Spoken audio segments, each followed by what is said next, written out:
Here on Sports Plus, we bring you the biggest names in St. Louis sports every single week. For decades, our Frank Cusimano has been forecasting to the future, looking at who will be the biggest newsmakers in town for the next 365 days. And 2023 is no exception.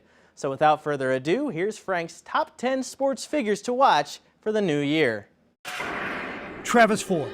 The Billiken coach has a very talented and experienced roster with high expectations. So far, they've performed below expectations. The man has won 23 games a season in his last 3 full seasons. But this was supposed to be the year. It's a big one for Travis. Eli Drinkwitz. The highest paid employee in the state has never had a winning season at Mizzou. He's 17-19. Love the energy, like the recruiting, but can it translate to wins? The state will be watching. Jordan Walker. I have no idea if he will even be in St. Louis next season. But on a team that lacked a dynamic hitting outfielder last year, he seems to fit the bill. Remember, it was team president John Mozeliak who compared Jordan Walker to a young Albert Pujols. Jack Flaherty. A funny thing happened to Jack on his way to superstardom. He never got there. He's never pitched 200 innings and hasn't pitched 80 innings in any of the last 3 seasons. But he's 27 with talent, and in the walk year of a contract, I'm telling you, there's a chance.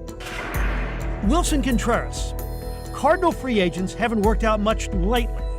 I'm banking Wilson does. He may not have Yadi's glove, but remember his OPS wasn't 80 points higher than Yadi's last year.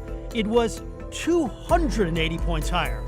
An offensive catcher for the Cardinals is worth watching. Lutz Pfannenstiel and Carolyn Kindle. The MLS is coming.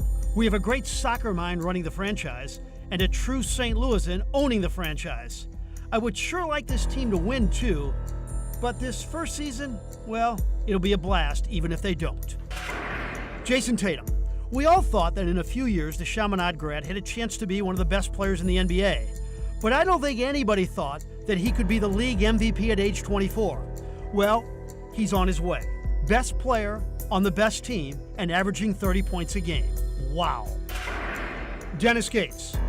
The Mizzou coach has done everything right so far, scheduled lightly with a brand new team. He attacked the portal last year and gobbled up a bunch of 1,000-point scorers. And this year, he's already recruited 3 4-stars. And oh, did I mention he won his first bragging rights game by 22 points? Jordan Kyrou. Raise your hand if you thought it was a bad idea to give the kid 8 years and $65 million before he really proved himself.